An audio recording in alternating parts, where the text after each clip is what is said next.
Em 1241, a Hungria, liderada pelo rei Bela IV, enfrentou um dos ataques mais devastadores da era medieval.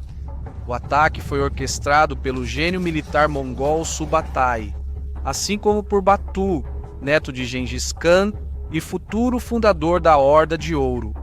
Até então, os mongóis eram considerados conquistadores praticamente imparáveis, varrendo exércitos de leste a oeste no campo de batalha de Marri. O rei Bela contava com aliados leais, os croatas liderados pelo duque Koloman, cavaleiros templários e o arcebispo guerreiro Ugrin. O plano de Subatai era brilhante, e o rei Bela parecia cair nele. Mas será que os mongóis realmente venceriam? Quais foram os verdadeiros resultados da Batalha de Marri hoje? No Real Crusades History, vamos analisar a angustiante primeira invasão mongol à Hungria e a Batalha Épica de Marri.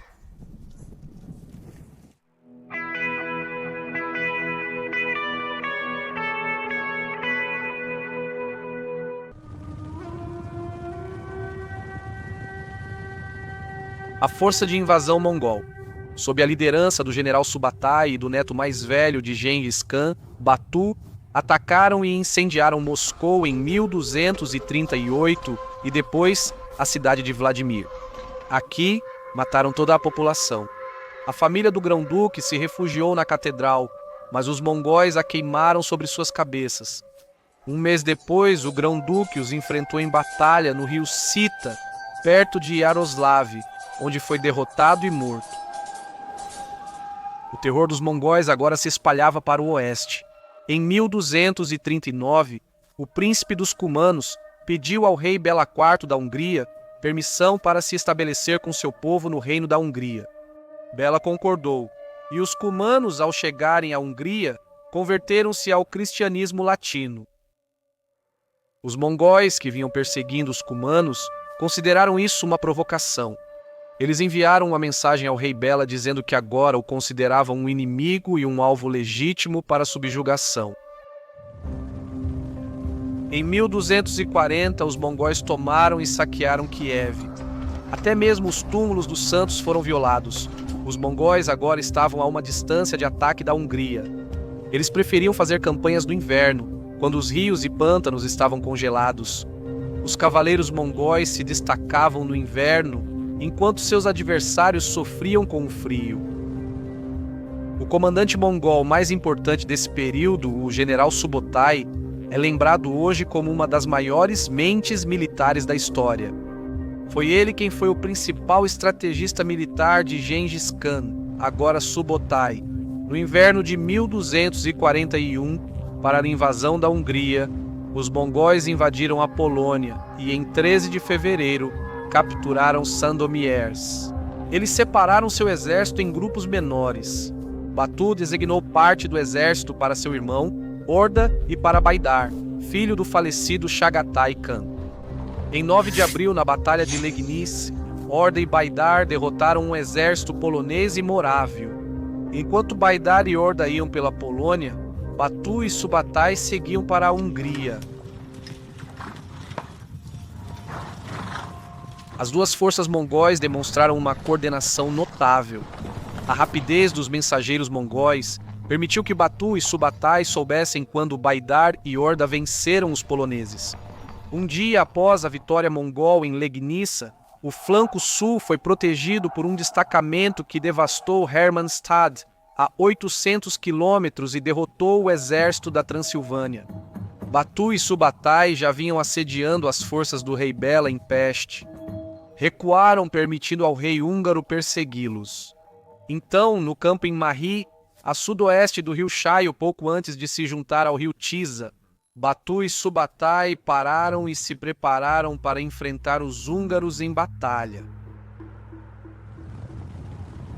Durante a retirada simulada dos mongóis, Subatai e Batu avançaram para inspecionar o campo de batalha escolhido. Em 10 de abril, o exército mongol atravessou o Charnecau, cruzou o rio Chaio pela Ponte de Pedra e avançou mais 16 quilômetros floresta adentro.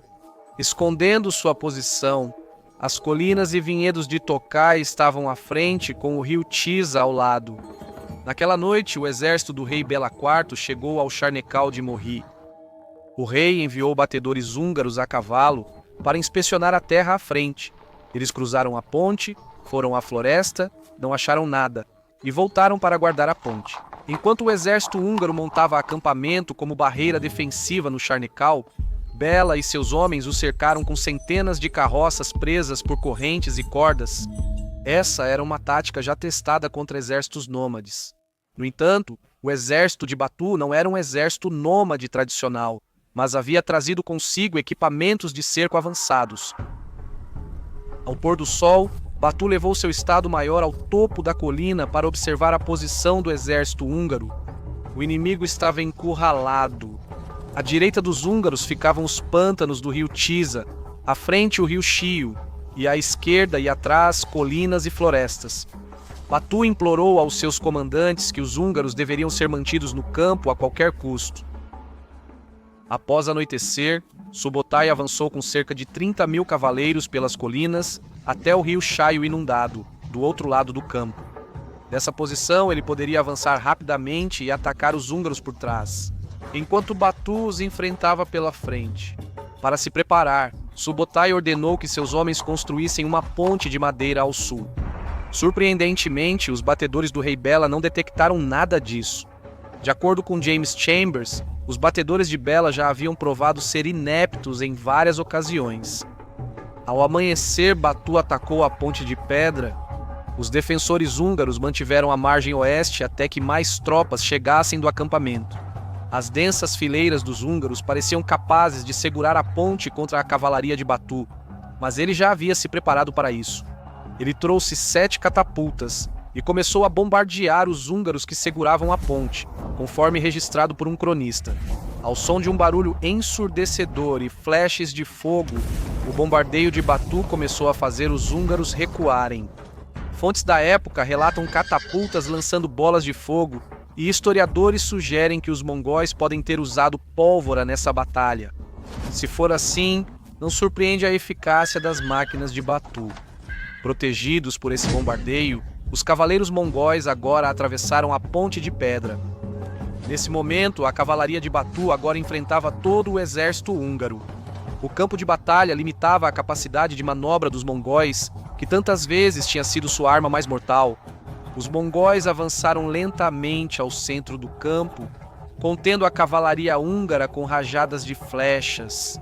Enquanto isso, o duque Koloman, os templários e o arcebispo Ugrin lideraram o ataque contra os mongóis ao longo de 2 horas de combate. Em combates corpo a corpo, os mongóis sofreram grandes baixas e tiveram suas fileiras muito reduzidas. Húngaros, croatas e templários lutaram bravamente, e a batalha então favorecia eles. Desesperados, os mongóis se espalharam em semicírculo, simulando um cerco ao inimigo. Os húngaros agora pareciam prontos para lançar uma carga decisiva através da linha mongol. Porém, nesse momento, as forças de Subotai chegaram pela retaguarda, posicionando-se em um semicírculo. A cavalaria de Subotai passou a atuar junto com a de Batu, cercando o inimigo com uma chuva de flechas. Foi um momento crítico. Guerreiros inexperientes teriam entrado em pânico, mas os húngaros sabiam se organizar em colunas. Antes que o círculo mongol se fechasse, eles recuaram ao acampamento fortificado, agora cercado pelos mongóis. Mas Batu ficou furioso com os acontecimentos. A ponte de madeira de Subotai demorou a ser construída, e as forças de Batu sofreram baixas terríveis tentando conter os húngaros. Batu culpou Subotai por isso e temia que seus soldados exaustos não fossem capazes de atacar o acampamento húngaro ou sequer resistir a outro ataque húngaro. Batu informou a Subotai que queria recuar, mas Subotai discordou, sentindo-se confiante em seus homens. Se os príncipes desejam recuar, que o façam, disse Subotai. Mas da minha parte estou decidido a não voltar até chegar à Peste e ao Danúbio. A batalha continuou ferozmente. Havia uma perigosa desunião no acampamento húngaro. Vários barões húngaros desprezavam o rei Bela e o teriam abandonado, não fosse o acampamento já cercado. Após horas de bombardeio pelas máquinas de cerco mongóis, o acampamento húngaro, com seu círculo de carroças, estava completamente destruído. A moral dos húngaros estava agora desmoronando. Os mongóis reconheceram sua vantagem e começaram a se reunir para um ataque. Isso deixou brechas no cerco, o que, em parte, fazia parte do plano de Subotai. As brechas permitiram que barões húngaros descontentes fugissem com seus cavaleiros, deixando as fileiras húngaras perigosamente reduzidas. Apenas o Duque Koloman, um contingente de cavaleiros templários sob o comando de seu mestre Rambaldo e cavaleiros liderados pelo arcebispo Ugrin, mantiveram-se firmes. Formando uma cunha para enfrentar o ataque mongol, os mongóis lançaram repetidas chuvas de flechas sobre as fileiras húngaras, enfraquecendo-as, e depois avançaram com uma carga devastadora de cavalaria pesada liderada por Shibon. Nos momentos finais, os templários mostraram coragem, recusando-se a se render e matando muitos mongóis antes de morrerem, até o último homem. O arcebispo Ugrin também caiu lutando. O Duque Koloman foi gravemente ferido e só escapou com um pequeno grupo para se juntar ao rei Bela e aos sobreviventes. Enquanto isso, aqueles que haviam escapado antes caíram direto em uma armadilha mongol, sendo atacados por arqueiros a cavalo enquanto fugiam. A campina logo ficou coberta de mortos húngaros. A batalha foi feroz, e os mongóis também sofreram grandes baixas, mas o exército húngaro foi destruído. O rei Bela escapou trocando de cavalo com servos leais sempre que o seu cansava. Após fugir dos mongóis, ele nadou pelo rio Sajó e passou a noite escondido na floresta, protegido só por um servo eslavo. O Duque Koloman atravessou o Danúbio com fugitivos de peste e chegou à sua terra na Croácia, onde morreu pelos ferimentos. Os mongóis podiam devastar a Hungria livremente. No Natal de 1241, os mongóis cruzaram o Danúbio congelado, tomaram Buda e depois invadiram a Croácia, capturando Zagreb. Durante esse tempo, eles continuaram a perseguir o fugitivo rei Bela IV. Embora repelidos de alguns castelos fortificados, os mongóis devastaram territórios austríacos até Viena. No inverno de 1242, notícias importantes parecem ter vindo diretamente da Mongólia. Ogadai, o grande Khan, terceiro filho de Gengis Khan, havia morrido repentinamente. Segundo a tradição mongol, todos os líderes devem reunir-se para escolher o próximo grande Khan. Talvez Batu estivesse agora decidido a voltar para casa para o conselho, mas os historiadores discordam disso. De fato, um importante cronista mongol, Rashid al-Din, insistiu que Batu não sabia da morte do grande Khan quando ordenou a retirada geral. Na primavera de 1242, os mongóis partiram da Hungria, Croácia e Polônia. A Batalha de Marri foi uma vitória decisiva para os mongóis e uma derrota devastadora para a Hungria. No entanto, foi uma vitória difícil para Subotai e Batu. Eles tiveram baixas sérias, e húngaros e aliados mostraram ser combatentes duros. Quando os mongóis chegaram ao oeste da Hungria, tiveram dificuldade em ocupar áreas protegidas por castelos de pedra. Geralmente, eles contornavam os castelos, e em vez disso focavam em saquear o território ao redor. Os mongóis tiveram dificuldade em manter territórios acidentados, defendidos por fortalezas em posições elevadas. Ao fim da campanha, os mongóis muitas vezes ficavam presos em cercos caros e ineficazes, enquanto faltavam saque e suprimentos.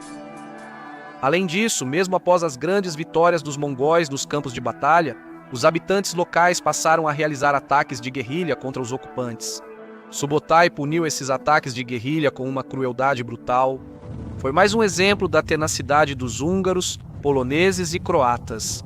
Em Marri, os mongóis encontraram uma resistência séria, com muitos guerreiros lutando até a morte. Para os mongóis, essa não era uma situação ideal. Eles preferiam muito mais encontrar populações intimidadas e rendidas do que guerreiros obstinados dispostos a lutar até o último homem. Talvez a morte do grande Khan tenha desempenhado um papel ao motivar os mongóis a se retirarem da campanha europeia. Mas a decisão deles de deixar Hungria, Croácia e Polônia pode ter sido causada pela forte resistência e pelas altas baixas sofridas. Nessas regiões, assim como nos castelos que pontilhavam as áreas mais a oeste das terras conquistadas, O motivo por trás da retirada mongol permanece desconhecido e continua sendo um tema amplamente debatido. No entanto, os mongóis acabariam retornando para outro ataque à Hungria. Saiba mais sobre a segunda invasão mongol à Hungria assistindo ao vídeo que aparece na sua tela agora. Para assistir ao nosso documentário sobre esse assunto, também confira a gente no Patreon, seguindo o link do Patreon na descrição abaixo,